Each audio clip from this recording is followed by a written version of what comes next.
Hello, everybody. My name is Chris Naticchia. I'm running for Claremont School Board, and today I'm conducting the first of what I hope will be several parent and stakeholder interviews with members of the Claremont community. Today I have with us Ariane Marie-Mitchell, who is a parent of two Claremont High School students, a ninth grader and a 12th grader.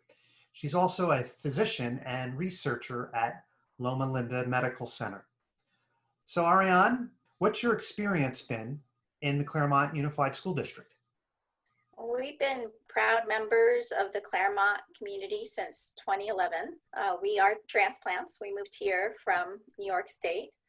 I spent several months scouting around what school districts were near Loma Linda, which is where I had my job offer. And I wanted to find a good school district, just like any parent.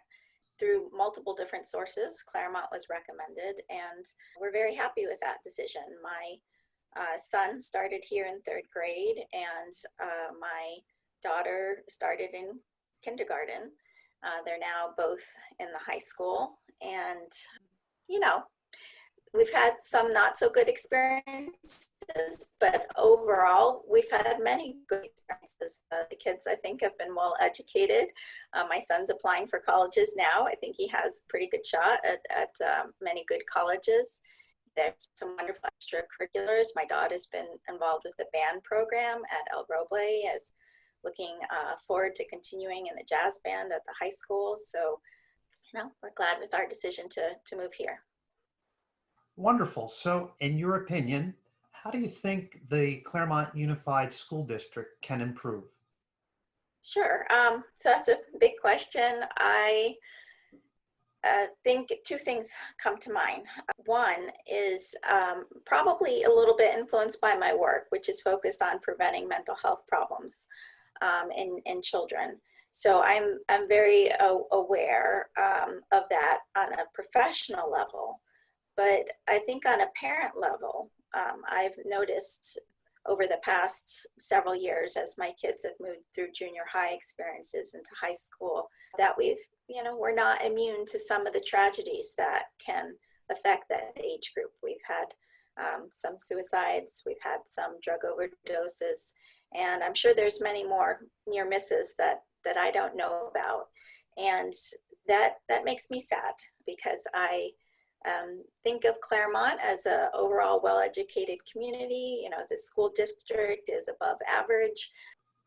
I'd like to see a little more protection for our kids, that I'd like to see promoting positive mental health, which of course is going to help them to learn well, be part of what we excel at here. So I want us to be better than average on that regard. So that's the first concern that comes to mind. The second one is Claremont is, I think, typical of the United States, in that we have a wide range of families living here, from low income to high income. We have a pretty diverse student and general public population. And with that, we see disparities in education outcomes. We see this everywhere. It's not that it's unique to Claremont. I just want Claremont to be better than average. And I got a chance to be part of the Student Site Council at El Roble with Chris recently. And so that was a great opportunity to learn a little bit more about some of the data on how our students are performing. And we do see disparities. We see that the kids, we don't see the same education outcomes for kids of different income and ethnic backgrounds. And I heard about that on a data level. I've heard about that on a personal level from my son. My children are biracial, and he's been in some excellent classes at the high school, and in many of those advanced level classes, he's the only African-American student there. And I just think it shouldn't be that way, and that I would like to see our school district actively working together with the community to figure out ways to reduce those disparities in education outcomes. Ariane, thank you very much for sharing that with us. You know that the school board election is coming up, And can you say a little bit about what kind of qualities you're looking for in a school board member? Sure. Well, I'm glad somebody else wants to do it. And it honestly, I really mean that, because it's an important role that the school board plays for our community. And I appreciate the time that everybody on the school board invests in serving our children. Two characteristics come to mind. I want to see somebody who's willing to think outside the box, not necessarily think of the standard questions and answers, but be willing to think about, is there a different way we could go about this, or is there a different question we could ask?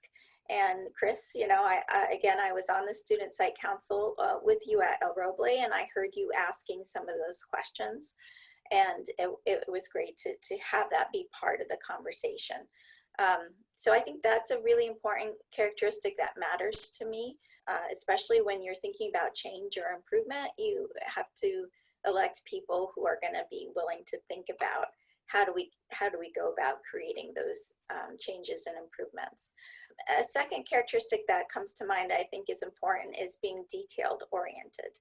And if you don't mind, Chris, I'll share because the first thing I think about for you that comes to mind is you organized a camping trip several years ago when my daughter was younger, and it was a father-daughter camping trip, and so my husband and daughter joined you, and you were so detailed oriented. You thought of every single item to pack and cook and cart and the weight and just all the details to support that. And I saw that same sort of detailed orientation in play when we were part of the student site council, that you took the time to look into matters and research them, and you were part of a recent meeting where it wasn't a debate really, but it was a chance where the different school board people running got a chance to answer some questions, right? And again, when you gave your replies, I heard that you had thought about some of these issues. You had thought about mental health. You had thought about disparities in education outcomes and how to address that. And I think those are good characteristics in a potential school board member. Okay, thank you very much, Ariane. To our viewing public, I just want to reintroduce our presenter today, the parent stakeholder interview with Dr. Ariane Marie-Mitchell, who has two students in Claremont High School, a 9th grader and a 12th grader. Ariane, thank you so much for joining us today. Thank you again. Thank you, Chris. It was my pleasure.